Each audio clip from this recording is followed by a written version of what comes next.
Vale, pues nada, primero recalcar lo que ha dicho Didac, ¿vale? Muchas gracias por haber venido a este programa a ver esta charla de 12 meses, 12 charlas, en el que hablaremos de la fibrilación auricular en caballos. Entonces, antes de empezar un poco qué contenidos vamos a seguir o qué es lo que queremos hablar en esta charla, haremos una pequeña introducción con la importancia, ¿no? Explicar un poco qué es, la importancia que tiene el caballo y un poco de epidemiología. Seguiremos con la fisiopatología para entender un poco los mecanismos de cómo se produce y por qué, bueno, en qué situaciones se puede dar. Después nos centraremos un poco en el diagnóstico, es decir, cómo lo vamos a detectar en nuestros pacientes o ante qué tenemos que mirar en estos caballos.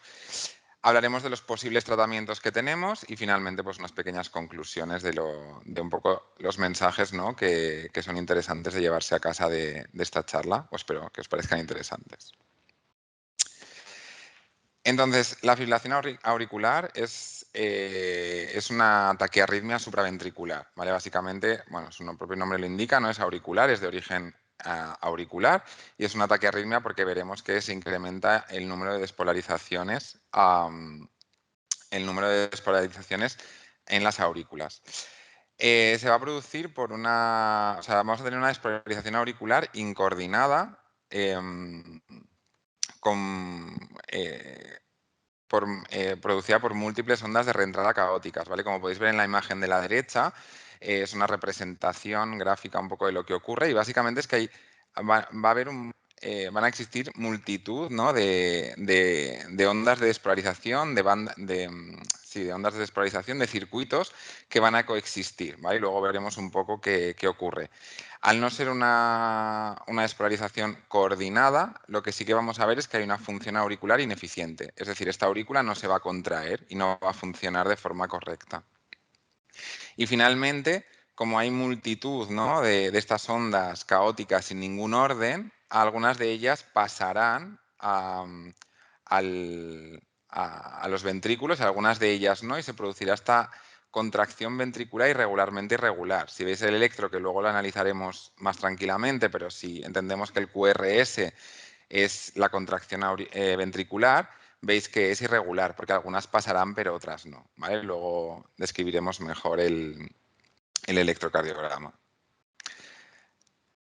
Bueno, ¿por qué hemos hecho esta charla sobre fibrilación auricular? Bueno, porque realmente, a pesar de que, ¿no? siempre decimos que las patologías cardíacas son poco frecuentes en el caballo, están y existen, ¿vale? Y de hecho, la fibrilación auricular es la arritmia patológica más frecuente en esta especie. Tiene una prevalencia aproximada de entre el 0,3 y el 2,5%, ¿vale? Sí que depende mucho de los estudios que se han hecho y la población que se haya cogido, ¿vale? Pero en este estudio, por ejemplo, que os presento aquí, que es del 2013, en el que cogen 3.400 caballos, ¿no? de una población hospitalaria, o sea que sería como una población bastante mixta, veis que realmente la fibrilación auricular es la segunda patología más frecuentemente encontrada, ¿vale? Después de la regurgitación mitral. Y de hecho, como veremos luego, pueden ir asociadas, con lo cual esto ya es importante. Pero cobra más importancia en algunas disciplinas, como pueden ser las de carreras, ¿vale? Tanto galope como trote, que son disciplinas con una alta demanda cardiovascular, cobra una especial importancia porque si nos fijamos en estos estudios en los que valoraban, ¿no? la prevalencia de fibrilación auricular al final de la carrera, al final de la carrera, vemos que, bueno, las prevalencias generales, ¿no? 0,14, 0,29, no son muy altas, pero si nos fijamos en aquellos caballos que tienen un mal rendimiento, ¿vale? Aquellos que acabaron últimos o que realmente o pararon incluso en mitad de la pista o que no llegan, que no terminan en buenas posiciones, esta prevalencia sube, con lo cual esta patología tiene un impacto directo sobre el rendimiento en este tipo de disciplinas. Y es una de las causas de mal rendimiento. Sí que tenemos que entender que normalmente las causas cardiovasculares siempre van después de las musculoesqueléticas y respiratorias en cuanto a prevalencia, ¿eh? Pero bueno, tenemos que tenerlo en cuenta.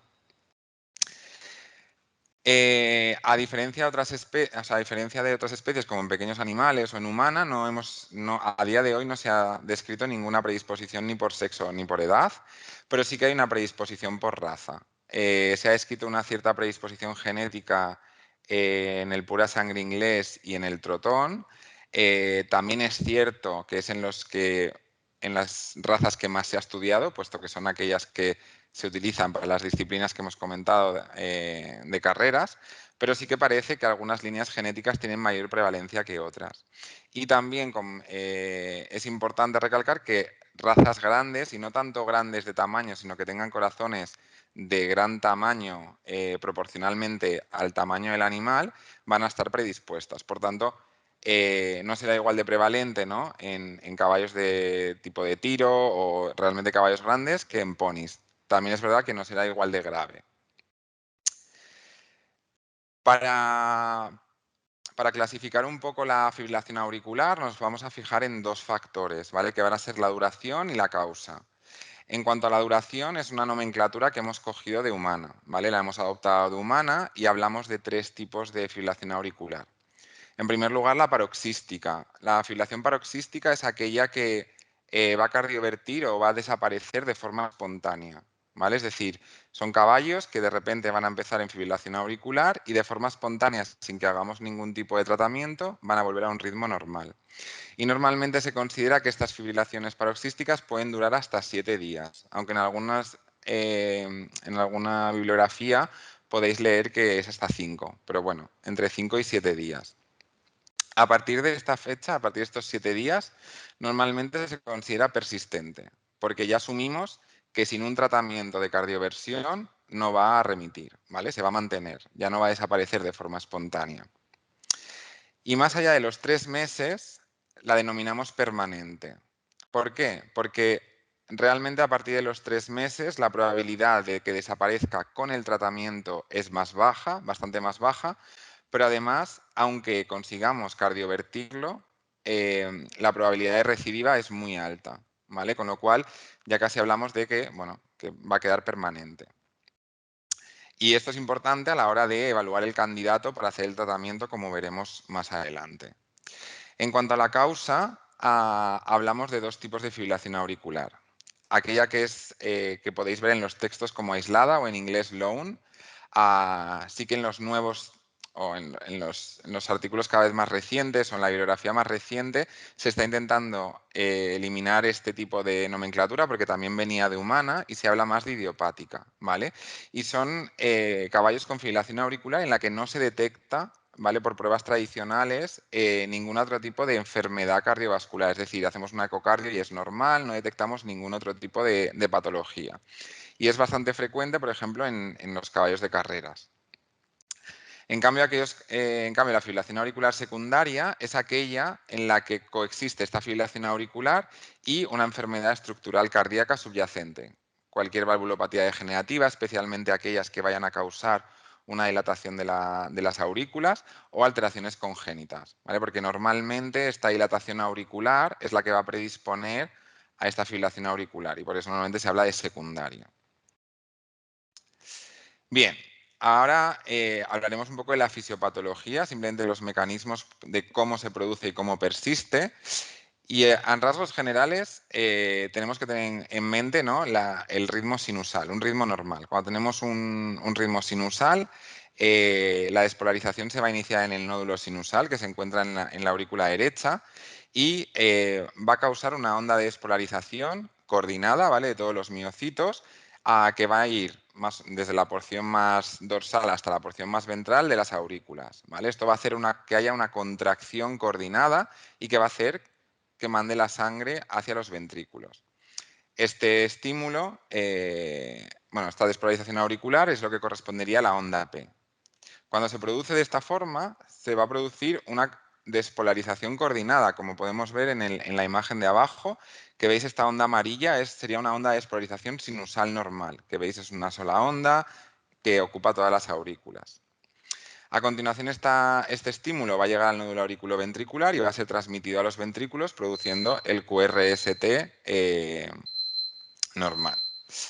¿Qué ocurre en estos caballos? Pues que en algunas situaciones se va a producir lo que llamamos una actividad, un desencadenante, que normalmente es un foco ectópico, una despolarización ectópica, es decir, en otro punto de las aurículas, que no es el nódulo sinusal, y que va a producir una banda de despolarización. Y en algunas situaciones esta nueva onda de despolarización se va a fragmentar, ¿vale? Bien porque hay zonas de... bien porque hay zonas de fibrosis o porque van a chocar con alteraciones, con obstáculos anatómicos y se van a ir fragmentando y se van a producir múltiples cientos de circuitos, ¿vale?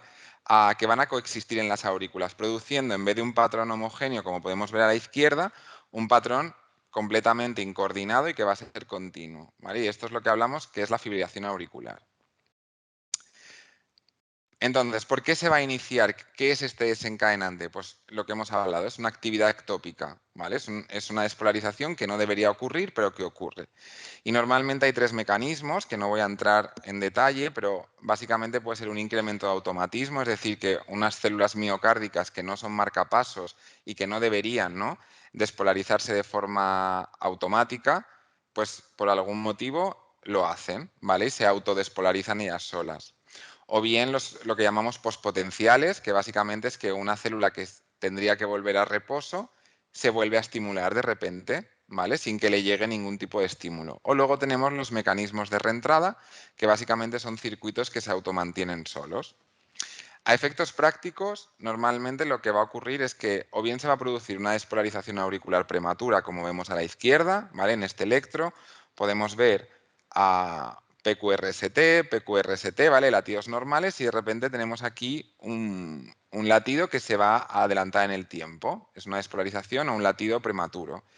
Como veis, es un QRS normal con una onda P normal delante, con lo cual esto viene de origen auricular. Es una zona de la aurícula que se ha despolarizado de repente sola, ¿vale?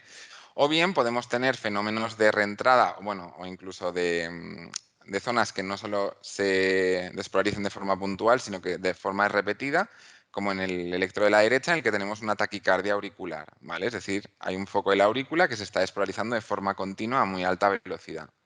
Cualquiera de estas dos situaciones, si se cumplen una serie de criterios, al final es un poco suerte, ¿no? Mala suerte de que caiga en un mal momento, en un mal sitio, puede acabar desencadenando una fibrilación auricular. Estas actividades ectópicas, ¿por qué se van a producir? Bueno, pues depende de muchos factores, pero se va a ver favorecido cuando tenemos estrés miocárdico, ¿vale? Como puede ser en situaciones de ejercicio, o bien, por ejemplo, si tenemos patologías previas, dilatación auricular, o sea, alteraciones estructurales que van a hacer que este miocardio esté más estresado y va a ser como más reactivo. También podemos tener alteraciones electrolíticas que bajen los umbrales de despolarización o que alteren, ¿no?, los potenciales de membrana o de reposo. Desequilibrios del sistema nervioso autónomo, ¿no? Estas luchas del simpático y del parasimpático, sobre todo, por ejemplo, en posejercicio o cuando tenemos situaciones, pues, eh, en caballos, pues, con dolor, de cólico, etcétera. Y también, bueno, se cree, ¿no? En humanas se han descubierto que hay ciertas personas con fibrilación auricular que tienen canalopatías, ¿vale? Que son simplemente defectos genéticos de los canales iónicos de las células miocárdicas, y se cree que algunas líneas de pura sangre y de estos que tenían una predisposición genética, pues se cree que también los pueden tener. Pero bueno, simplemente quedaros sobre todo con las tres primeras y pensar que hay muchas situaciones en las que van a coexistir, ¿vale? Caballos de deporte con un nivel de ejercicio intenso o patologías como caballos con colitis, caballos con cólico, en los que se van a producir todos estos factores y que van a favorecer la aparición de esta actividad ectópica. También, simplemente que sepáis por curiosidad, que en humana la fibrilación auricular se ha asociado desde hace bastante tiempo ya, ¿vale? Este artículo que os presento es del 98, o sea que ya ha llovido desde entonces, que algunas de esta actividad ectópica estaba producida por unas zonas de las venas pulmonares, ¿vale? Las venas pulmonares en la aurícula izquierda. ¿Por qué? Porque se descubrió que es una zona que es muy inestable eléctricamente, porque es una zona de transición justo entre el miocardio auricular, ¿no?, y un tejido de vena como tal. Y son células que son como más reactivas y tienden más a hacer despolarizaciones espontáneas, ¿vale? Y de hecho en humanas es una de las principales causas de fibrilación auricular y ya en caballos, ya desde hace, o sea, recientemente, pero ya se ha demostrado, ¿no? que la estructura histológica de esta zona de las venas pulmonares en caballos también tiene estas características inestables, ¿no? Como en humana, pero además también se ha demostrado algún caballo que ha tenido fibrilación auricular como consecuencia de alguna despolarización en las venas pulmonares. Simplemente como curiosidad, tampoco, eh, bueno, simplemente como curiosidad. Pero claro, si siempre que no todos los caballos que van a tener una despolarización auricular prematura, ¿vale? Este desencadenante, no todos van a desarrollar fibrilación auricular. Y de hecho es normal o consideramos normal encontrar despolarizaciones auriculares prematuras de forma ocasional en algunos caballos y no todos van a acabar en fibrilación auricular. ¿Por qué? Pues porque para que la fibrilación auricular se pueda mantener, se requiere una serie de circunstancias, una serie de factores, que es lo que denominamos un sustrato, ¿vale? Es decir, tiene que ser una aurícula que sea capaz de mantener todos estos circuitos a la vez y que no choquen entre ellos y que estén como separados para que se puedan mantener. ¿Y qué factores van a afectar para que una aurícula sea un buen sustrato? Pues en primero el tamaño auricular, ¿vale? Si nos imaginamos estas despolarizaciones de fibrilación auricular como minicircuitos, ¿no? Cuanto más grande sea la aurícula o las aurículas, más probable es que todos estos circuitos se mantengan sin tocarse, ¿no? Pues por eso hablábamos de que, pues, que hay situaciones, pues caballos con corazones grandes que ya de por sí pues tienen aurículas grandes y por tanto ya están predispuestos. También caballos de deporte, ¿no? En humana se ha descrito que el ciclismo o en la maratón, algunos tipos de ejercicios producen ciertas hipertrofias como una adaptación al ejercicio, pero que predispone, ¿no? a que estas aurículas son más grandes y por tanto es más fácil que se inicie y se mantenga esta fibrilación auricular y es algo que podría pasar en caballos de deporte. Pero también si tenemos patologías, como podéis ver en la ecocardio, esto es una insuficiencia mitral, ¿vale? Todo este jet regurgitante que va hacia la aurícula izquierda, esto va a acabar produciendo una dilatación auricular. Y esta dilatación auricular, aparte de predisponer, ¿no? a que haya actividad, a que haya un foco ectópico por estrés miocárdico, etcétera, también va a favorecer que al ser más grande la aurícula se mantenga. Luego también es importante la estructura auricular, ¿no? Si nos imaginamos que esto fuera un miocardio auricular, si tenemos obstáculos que separen físicamente estos circuitos, será más fácil que estos dos circuitos se mantengan a la vez, ¿vale? Por tanto, si tenemos zonas de fibrosis o obstáculos anatómicos, se va a ver, será más fácil que se mantengan. Y no solo alteraciones patológicas como fibrosis por endocarditis, etcétera, sino también que es que la propia anatomía de la aurícula izquierda, ¿vale? Aquí tenéis unas imágenes de un estudio en el que se hizo una topografía de la aurícula izquierda. Ya veis que no es un tejido sin obstáculos, es que tiene muchísimos obstáculos anatómicos, muchas zonas en las que se pueden quedar circuitos de esta forma, ¿vale? O sea que ya la aurícula en sí, la aurícula izquierda sobre todo, ya en sí es un tejido que facilita que se quede. Y finalmente tiene que haber unas condiciones electrofisiológicas adecuadas, ¿vale? Normalmente, para que estos circuitos se mantengan, si os imaginamos estos circuitos como esta flecha negra, para que esto se mantenga tiene que haber una zona que pueda ser despolarizable, ¿vale? Que sería esta blanca, entre la cabeza y la cola de la onda. Y para eso, pues simplemente resumiendo un poco, tiene que haber una serie de características electrofisiológicas como una baja velocidad de conducción y una disminución del periodo refractario. Y además, también hay ciertas situaciones, como puede ser estos desequilibrios del sistema nervioso autónomo, ¿no? Momentos en los que tenemos que pensar que cuando hablamos de simpático y parasimpático no es un interruptor de encender y apagar, sino que cuando hay un cambio de parasimpático a simpático o de simpático a parasimpático, como puede ser en la recuperación tras el ejercicio, hay como una pequeña lucha de poder, ¿no? Es decir, se inactiva un poco el simpático, se activa el parasimpático, pero luego el simpático vuelve, ¿vale? Y esto hace que haya una heterogeneidad, o sea, haya como diferentes poblaciones dentro de las aurículas con diferentes características eléctricas y hace que sea más fácil que se formen como diferentes zonas donde se mantengan estos circuitos. Por tanto, aparte de alteraciones patológicas que hemos visto, el caballo, por ser caballo, ¿vale? Por tener una aurícula grande, por tener esta estructura y por tener un alto tono vagal, y estos cambios de parasimpático y simpático, ya está predispuesto, simplemente por ser caballo, a mantener fácilmente esta fibrilación auricular. Y de hecho, por eso es un modelo para estudiar la fibrilación auricular de forma experimental. Y por último, en cuanto a la fisiopatología, hemos hablado antes de la clasificación por duración, ¿no? De paroxística, persistente y permanente, y os he comentado que cuanto más tiempo lleva la fibrilación auricular, ¿no? Más difícil es volver a un ritmo sinusal y mantenerlo. ¿Y por qué? Bueno, pues porque desde segundos, desde que se inicie la fibrilación auricular, ¿vale? Segundos, minutos, la fibrilación auricular hace que se empiece a producir ciertos cambios en el tejido auricular, ¿vale? Empieza a haber lo que llamamos un remodelado eléctrico, es decir, cambia las propiedades eléctricas, cambia las propiedades contráctiles e incluso es capaz de hacer un remodelado estructural, favorece la fibrosis, la dilatación auricular y hace que se creen, digamos que mejora el sustrato, ¿vale? Es decir, la fibrilación auricular produce fibrilación auricular, adapta todas las características de las aurículas a que sea más fácil que se mantenga. Por ello, cuanto más tiempo lleva una fibrilación auricular instaurada, más difícil será tratarla y más fácil será que, aunque la consigamos tratar, recidive. Y después de los mecanismos, ¿qué implica para el caballo? Bueno, pues una de las cosas buenas que tiene el caballo es que tiene un sistema cardiovascular súper eficiente. Está infrautilizado en reposo, ¿vale? Con lo cual, las consecuencias clínicas veremos que en reposo son pocas.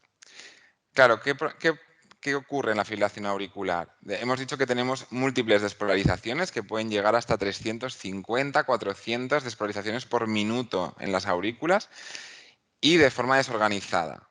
Esta desorganización hace que no haya una contracción auricular y perdemos, ¿no? Em, un 15 al 20% del gasto cardíaco que corresponde a esa contracción auricular, ¿no? Esa porción, esa parte de sangre para llenar los ventrículos que tendría que llegar desde las aurículas no va a llegar porque no se contraen.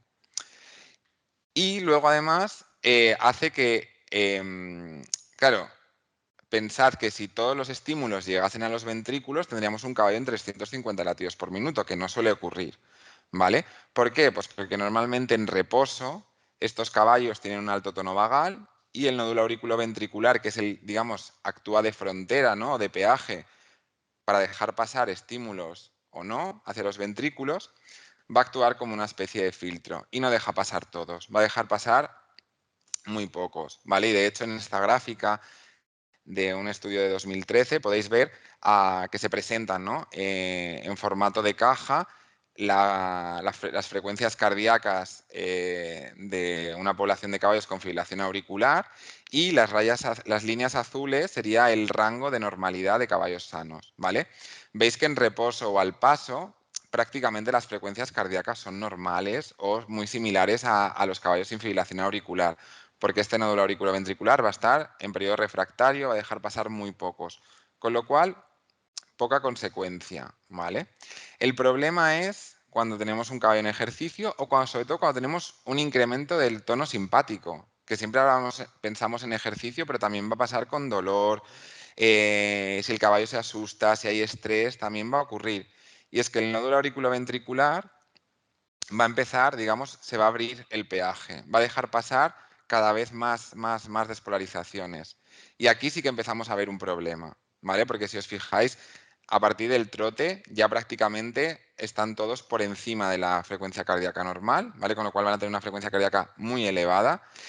Y esto va a pasar, perdón, esto va a producir dos problemas principales. El primero es que tenemos que pensar que a partir de 240 latidos por minuto, la diástole, o sea, el periodo en el que los ventrículos se llenan, es tan corto que no se llena, ¿vale? Prácticamente bombea en vacío.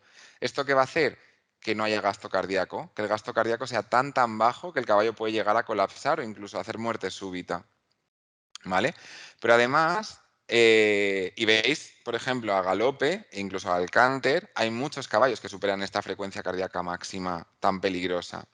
Pero además se ha demostrado que la llegada masiva de despolarizaciones hacia los ventrículos también va a hacer que haya una conducción aberrante o anómala en los ventrículos. Y de hecho, en este estudio en el que evalúan la respuesta ventricular en caballos en ejercicio con fibrilación auricular sin ningún tipo de patología cardíaca subyacente, o sea, en caballos con fibrilación idiopática, eh, casi todos, o sea, el 80% tienen complejos prematuros ventriculares, es decir, tienen latidos ectópicos ventriculares durante el ejercicio, y el 71% de este 81% presentan diferentes morfologías, que quiere decir que no solo hay un tipo de conducción anómala, sino que hay diferentes.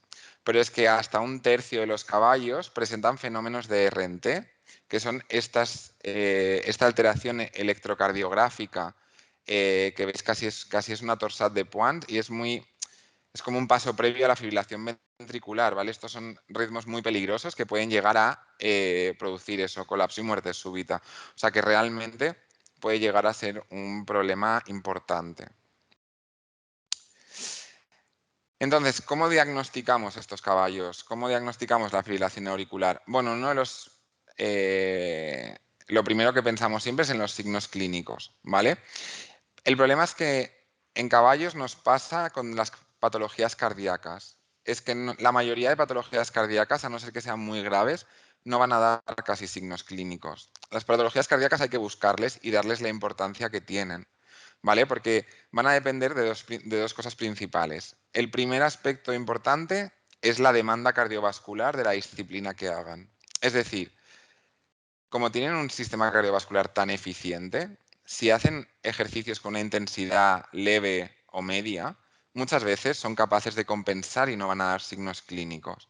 Por tanto, en función de la disciplina que hagan o más que la disciplina del esfuerzo cardiorrespiratorio o cardiovascular que necesiten, podemos tener caballos que apenas tengan signos clínicos, a caballos que demuestren pues, un bajo rendimiento, igual intolerancia al ejercicio, pueden aparecer otros signos clínicos asociados como es la hemorragia pulmonar inducida por esfuerzo, que sí que está asociada a esta patología, o que tiene una recuperación prolongada, pero pueden ser también signos clínicos muy sutiles, hasta que podamos tener caballos con colapso o incluso muerte súbita, que tanto es un problema evidentemente para el caballo, pero también es un riesgo para el jinete que lo monta porque puede producir accidentes importantes.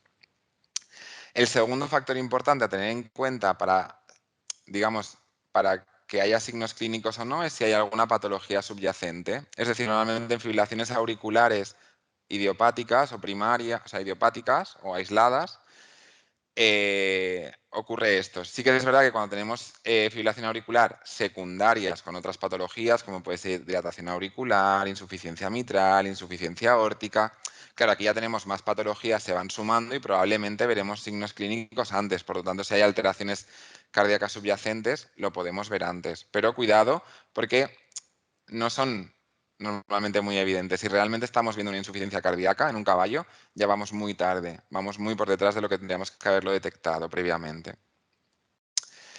Entonces, a nivel de pruebas, ¿no? que podemos hacer, bueno, la auscultación es la más típica, es la forma más típica de detectar fibrilación auricular, porque como ya hemos hablado que la mayoría de caballos no tienen signos clínicos, pues muchas veces en una revisión, pues durante una visita de cólico o durante una visita de vacunación o, no sé, alguna visita, auscultamos el caballo y de repente nos damos cuenta de que tenemos un ritmo irregularmente irregular. Esto ya nos tiene que hacer pensar y decir, cuidado, aquí o sea, evidentemente tenemos una arritmia y tenemos que diagnosticarla. Teóricamente, la fibrilación auricular es el único ritmo irregularmente irregular, pero eso no es así, luego veremos algún ejemplo. Por tanto, la auscultación siempre es sugestiva de fibrilación auricular, pero nunca es diagnóstica, ¿vale? Y nunca deberíamos ponerlo que hemos auscultado una fibrilación auricular, porque realmente es incorrecto. La forma de diagnosticarlo es mediante un electrocardiograma. Podemos utilizar equipos, ¿no? estándar, como los de la izquierda, o sistemas de telemetría y Holter, como este, o a día de hoy, ya hay varios dispositivos en el mercado, ¿no?, de bolsillo que nos permiten hacer un electro bastante decente. Sí que he de decir que cuidado con estos electros de bolsillo porque, sobre todo, la morfología de la onda P o ciertos cambios pueden no ser muy evidentes. Por tanto, yo siempre recomiendo que ante una sospecha confirmar con otro tipo de electrocardiógrafo más estándar y con más derivaciones. Pero bueno, que ya nos puede ayudar bastante a decir, oye, aquí tenemos algo. ¿Y qué vamos a ver? Pues básicamente esto sería un típico electrocardiograma de un caballo con fibrilación auricular. Lo primero que os llama la atención, y ahora nos acercaremos, ¿vale? No os preocupéis, ahora iremos pondremos zoom, pero ya solo con este patrón ya vemos que tenemos un ritmo muy regular, sin ningún tipo de patrón. No podemos prever cuándo va a haber un QRS, ¿no? Aquí tenemos de repente dos muy juntos, una pausa, de repente cuatro, ahora una pausa larga, aquí ya tenemos 5 o 6, pero veis que el intervalo RR entre los QRS es súper irregular, no tiene ningún patrón. Si nos acercamos, ¿qué podemos ver? Primero que no vemos ondas P, ¿vale? Antes de los QRS no vemos una onda P clara que conduzca, porque hemos dicho que desaparecen, porque no hay una contracción auricular, ¿vale? Pueden aparecer las ondas F, que son esta alteración de la línea isoeléctrica, muchas veces es ruido y a veces puede no aparecer, ¿vale? O sea que realmente cuidado con esto. Luego, que el intervalo RR es irregularmente irregular, ¿vale? Al final es como la auscultación. Aquí lo tenemos más pequeño, de repente se alarga, de repente se acorta. Y los QRS, al menos en reposo, normalmente siempre suelen ser de morfología normal, todos iguales porque la conducción a partir del nódulo auriculoventricular es normal, ¿vale? Este sería un típico electro de fibrilación auricular. Aquí os presento un ejemplo de una fibrilación auricular diagnosticada o, bueno, que se sospechó con un dispositivo de bolsillo, ¿vale? En el que vemos, pues, QRS normales, sí que en este caso está invertido, ¿vale? Simplemente estamos acostumbrados normalmente a ver los QRS negativos, pero en este caso es simplemente por la posición de los electrodos está invertido. Pero tenemos QRS que son normales, todo el rato iguales, pero sí que vemos, ¿no?, esta irregularidad, este patrón completamente irregular, y no somos capaces de ver una onda P clara, ¿vale? Cuidado, otra vez, con estos dispositivos, siempre lo intentamos confirmar, ¿vale? Con más derivaciones y con otro tipo de, bueno, con un electrocardiógrafo más estándar. Pero, insisto, y igual me repito un poco, pero cuidado con diagnosticar fibrilaciones auriculares solo con auscultación, ¿vale? Aquí os presento un electro de un caballo que también había sido diagnosticado teóricamente con fibrilación auricular por una auscultación, y cuando se hizo el electro, vemos que sí, desde lejos, ¿no?, quizás nos puede parecer similar. Tenemos este patrón irregular, ¿no? No hay un patrón, los intervalos RR son súper irregulares, pero fijaros que si nos acercamos sí que vemos ondas P, ¿vale? Estas ondas que antes podríamos decir, bueno, quizás son ondas F, no, ahora vistas de cerca ya tenemos unas ondas P más normales, ¿vale? En este caso son bífidas, que son normales en caballos, ¿vale? Con dos picos, pero son todas iguales. Esto es una taquicardia auricular, ¿vale? También es una taquiarritmia supraventricular, pero es diferente a la fibrilación auricular. Entonces, siempre la auscultación sugestiva y lo confirmamos con un electro. ¿Qué más pruebas podemos hacer para el diagnóstico? Bueno, ya no son específicas. En teoría, con un electro ya hemos diagnosticado la fibrilación auricular, pero nos apoyamos en otras pruebas, como puede ser la ecocardiografía, que no es indispensable para el diagnóstico. Es decir, si yo tengo una fibrilación auricular, o sea, si ya he diagnosticado una fibrilación auricular, la ecocardiografía me va a dar información sobre si hay alteraciones estructurales, ¿no? Como en este caso, que tenemos pues, una insuficiencia mitral, ¿vale? Ya sabemos que esto nos permite clasificar la fibrilación auricular como secundaria o, en su defecto, ver si es idiopática. Es súper importante si el propietario se plantea el tratamiento, ¿vale? Es indispensable hacerlo si nos planteamos tratar esta fibrilación auricular, como veremos después. Otra de las pruebas que sí o sí es muy recomendable, si se va a mantener en ejercicio, y se va a ser, o sea, bien montado o bien va a ser algún tipo de disciplina deportiva, ya sea cualquiera, es hacer un electrocardiograma en ejercicio, ¿vale? Lo que vamos a hacer es mediante un dispositivo tipo Holter o telemetría, idealmente telemetría para poder verlo en directo. Lo que vamos a hacer es que el caballo haga un ejercicio ligeramente superior al que hace normalmente, ¿vale? Para asegurarnos de que, no, de que lo forzamos un poco. Porque esto nos va a permitir valorar la respuesta ventricular en ejercicio. Realmente lo que vamos a hacer es incrementar tanto el tono simpático como los requerimientos cardiovasculares para ver cómo funciona ese ventrículo en situación de estrés. Y es imprescindible para valorar la seguridad del caballo, ¿vale? ¿Cuándo consideraremos que un caballo no es apto para hacer ejercicio o que es peligroso? Bueno, pues siempre y cuando en nuestro test de ejercicio haya una frecuencia cardíaca de más de 220 latidos por minuto, ¿vale? Más o menos mantenida o episodios o de forma en episodios. Si vemos QRS aberrantes, ¿vale? Es decir, QRS de origen ventricular, es decir, que tengamos extrasístoles ventriculares, o fenómenos de RNT, como veíamos en la imagen, ¿vale? Que son estos ritmos peligrosos prefibrilatorios ventriculares, ¿vale? Siempre que veamos esto, el caballo tiene un alto riesgo de colapso y muerte súbita y por tanto no se considera seguro para montar ni para hacer un ejercicio. Entonces, una vez lo tenemos diagnosticado, tenemos que plantear el tratamiento, ¿vale?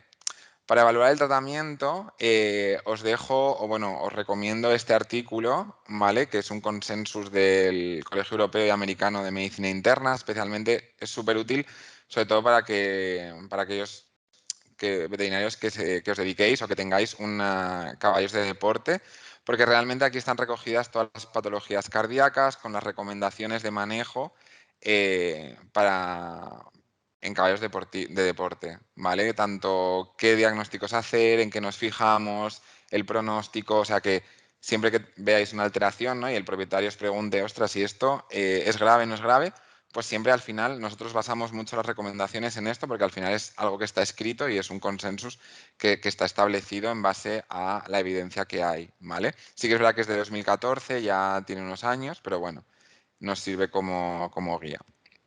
Vale, entonces, no todos los caballos son aptos para el tratamiento, ¿vale? Las primeras cosas que tenemos que preguntar es si nos planteamos tratar al caballo. Una vez hemos diagnosticado nuestro electrocardiograma y nos planteamos hacer un tratamiento de cardioversión o el propietario se plantea hacer un tratamiento, tenemos que tener en cuenta, primero, cuánto tiempo lleva esta fibrilación auricular, ¿vale? Sí que es importante intentar estimarlo. Sé que es muy fácil de decir y muy difícil de realizar, ¿vale? Hay en caballos de carreras que corren prácticamente cada semana o cada 2 semanas, de repente hay una baja de rendimiento, es como muy fácil detectarlo.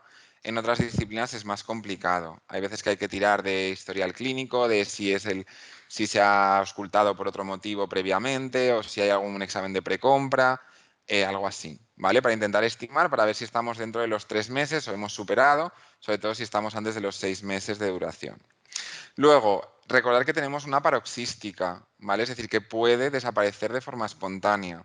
Con lo cual, mientras hacemos las pruebas o mientras planteamos cosas, no está de más esperar unos 5 o 7 días a ver si desaparece.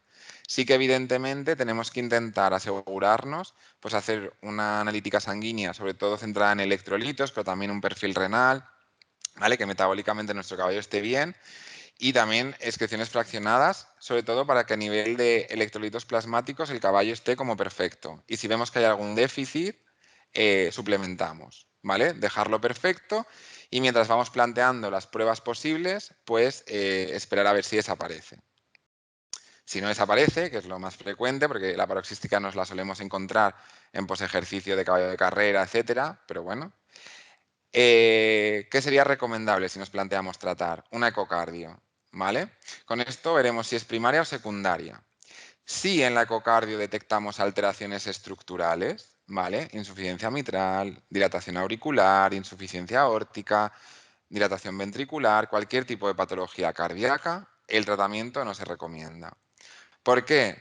Pues porque si son patologías que predisponen a una dilatación auricular, lo más probable es que no consigamos resolverlo, ¿vale? La cardioversión probablemente será fallida y aunque consigamos cardiovertirlo, es muy fácil y tiene un alto riesgo de recidiva, con lo cual no vale la pena, ¿vale? Con lo cual, en este caso, lo trataremos más bien que por la... O sea, evaluaremos este paciente como un paciente cardiópata, ¿vale? Daremos tratamiento sintomático de control de frecuencia y ECA si es necesario, ver un poco qué se recomienda y sí que es importante evaluar la seguridad con electrocardiograma en ejercicio, ¿vale? Pero no trataremos en estos casos o no se recomienda tratar, si el propietario lo quiere intentar, pero no se recomienda tratar. Bien, si la ecocardio sale bien, lo ideal, siempre tenemos que hacer un electrocardiograma en ejercicio, ¿vale? Y aquí pueden ocurrir dos cosas. Si detectamos, ¿no?, este incremento de frecuencia cardíaca, latidos ectópicos ventriculares o fenómenos de RNT, evidentemente si colapsa, pero si vemos cualquier tipo de alteración en ejercicio, este caballo, lo que decíamos, no se considera seguro de ejercitar porque tiene un alto riesgo de colapso o muerte súbita. Por tanto, tenemos dos opciones, o tratarlo, es decir, hacer una cardioversión, o retirarlo, ¿vale? Es decir, si el propietario no quiere tratarlo, si no podemos tratarlo porque tiene una patología cardíaca previa, en cualquiera de las situaciones en las que no lo tratemos, este caballo se tiene que retirar y no se puede montar. O no se debe recomendar no montar porque puede colapsar en cualquier momento y puede suponer un peligro para quien lo monta, incluso pensad para quien lo maneja, ¿vale? Porque no solo es en ejercicio, sino es cuando incrementa el tono simpático, estrés, me asusto de una bolsa, cualquier tipo de estas situaciones, hay que informar que es un caballo que puede colapsar en algún momento. Si el electrocardiograma en ejercicio sale correcto, ¿vale? Lo ideal es tratar, intentar cardiovertir, ¿vale? Si estamos dentro de los 3 meses o de los 6 meses, no hay alteraciones cardíacas, es como un paciente ideal, lo ideal es tratarlo.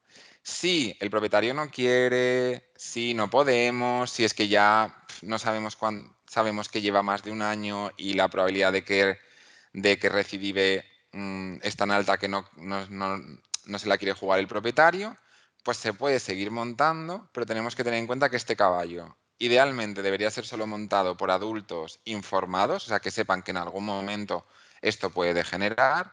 Se recomienda la utilización de pulsómetros, ¿vale?, durante el ejercicio para que el jinete pueda controlar, ¿no?, si hay de repente una subida de frecuencia cardíaca, pues para el caballo bajar el ritmo, intentar evitar accidentes y, evidentemente, una monitorización periódica, porque, como hemos dicho, la fibrilación auricular va a producir diferentes remodelados, con lo cual, que no tenga una dilatación auricular en ese momento no quiere decir que en un año no desarrolle esta dilatación, ¿vale? O que desarrolle ritmos peligrosos, con lo cual tenemos que seguir haciendo una monitorización. Vale, si todo nos ha salido bien y queremos tratar, tenemos dos opciones de tratamiento. ¿Vale? Os las resumo. Veréis en bibliografía que se han intentado más tratamientos, pero a día de hoy son los dos que tenemos. El primero, históricamente, el que se utilizaba siempre hasta que se desarrolló el segundo método que hablaremos, es la quinidina, la administración de quinidina, ¿vale? Es un antiarrítmico de clase 1A, bloqueante de los canales de sodio, que se administra por sondaje nasogástrico, ¿vale? Cualquiera de los dos métodos, recomendación personal, es que esté en un entorno hospitalario, ¿vale? ¿Por qué? Pues porque especialmente con la quinidina tenemos un 45% de pacientes que desarrollan algún efecto tóxico, ¿vale? Y los efectos adversos que tenéis son los que tenéis aquí en el recuadro a la derecha.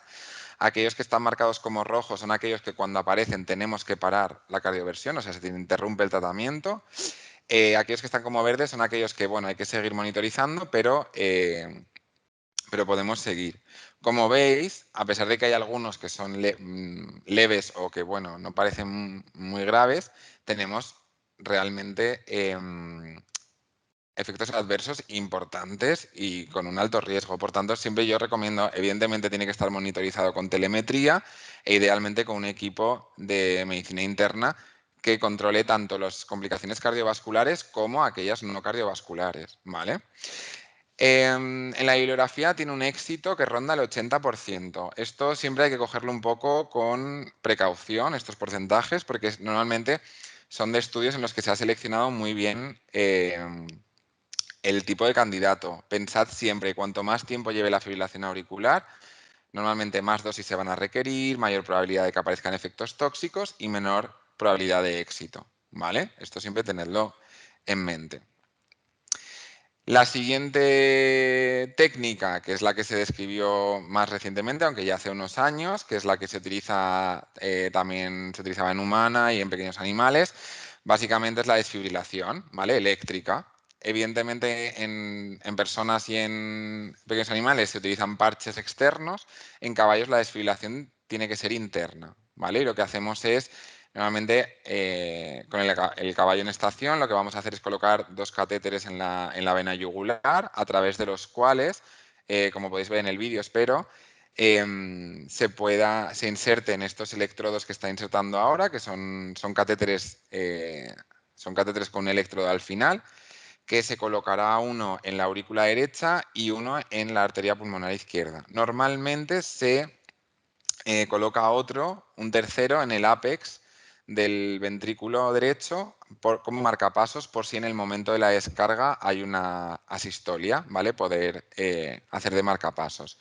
Como veis, se controla tanto por ecocardiografía como por radiología que los catéteres estén colocados en su, bueno, en los puntos que hemos comentado, ¿vale?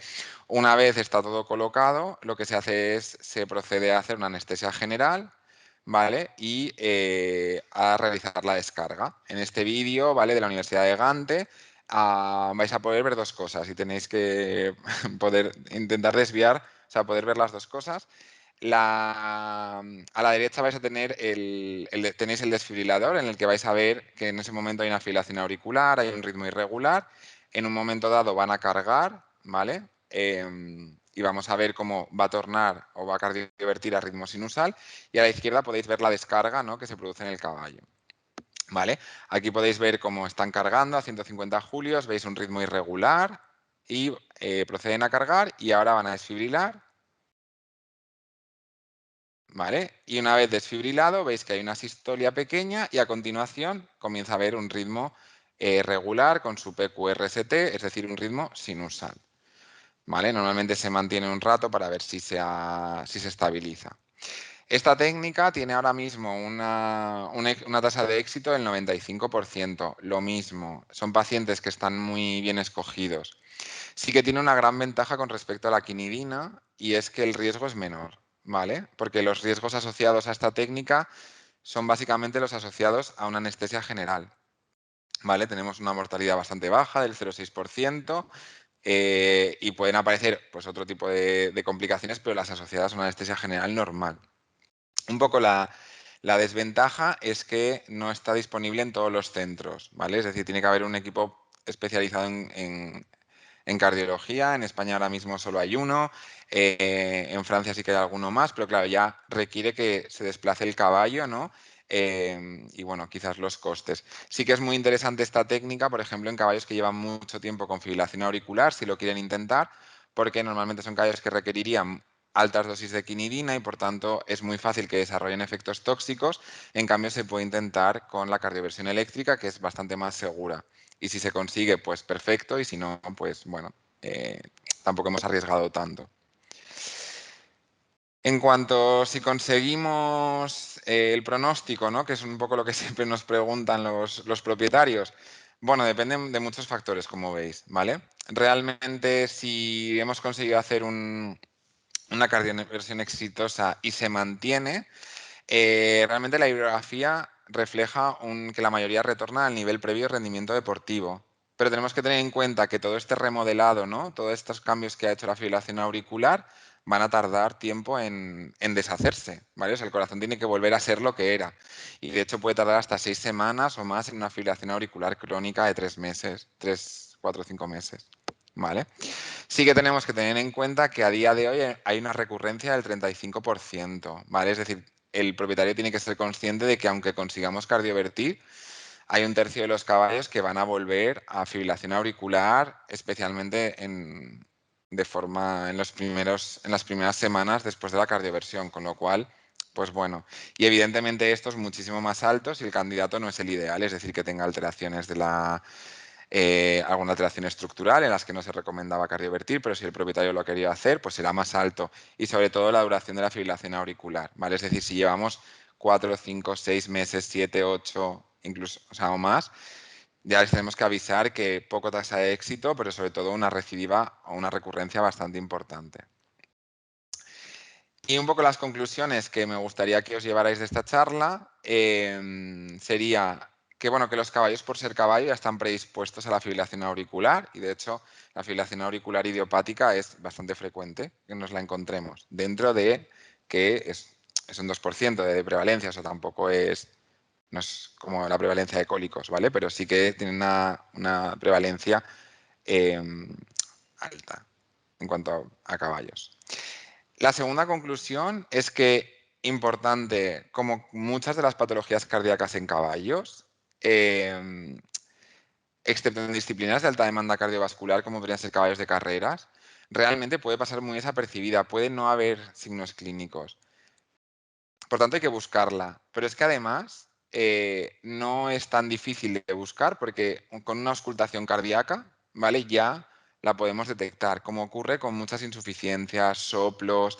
Es decir, tenemos que auscultar los caballos y si detectamos alguna alteración, fomentar que lo investiguen, ¿vale? No digamos, bueno, no pasa nada, seguramente será algo fisiológico. No, o sea, realmente cuidado porque son poco frecuentes, pero las tenemos ahí y son difíciles a veces de valorar. La fibrilación auricular tiene una gran importancia, ¿vale? Por implicaciones económicas, especialmente eso, en disciplinas pues, de carreras que tiene pues, una pérdida de rendimiento. Y al final esto es una pérdida económica, pero también de seguridad y legales. A veces nos encontramos caballos con fibrilación auricular que pues están como caballos de escuela, ¿vale? Que lo están montando niños, cuidado, si no se han evaluado la seguridad de estos porque podemos tener problemas, ¿vale? Y sobre todo también de los jinetes de seguridad de que no es como en personas o en perros que, bueno, si colapsan, pues bueno, o sea, es grave, pero está ahí. Pero normalmente un caballo que colapsa pues tiene un jinete encima muchas veces, con lo cual también lo tenemos que tener en cuenta. Que la cardioversión debe realizarse lo antes posible para evitar daños permanentes, complicaciones y sobre todo recidivas, ¿vale? O sea que cuanto antes lo detectemos y antes lo tratemos mejor. Y que el éxito va a depender de la buena elección del paciente y la técnica de cardioversión, ¿vale? Esto es importante, entonces tenemos que hacer el protocolo y una buena evaluación del candidato y que el propietario sea consciente de las limitaciones y de las, bueno, eso, de las tasas de éxito, ¿vale? Entonces, nada, hasta aquí mi charla. No sé si tenéis alguna pregunta. Eh, Espero que os haya gustado y os haya quedado claro. Y si se os ocurre más tarde bueno, o sois tímidos, ¿no? Y no la queréis hacer ahora, aquí os dejo mi mail para que lo tengáis, ¿vale? Así que nada, cualquier cosa, aquí estoy.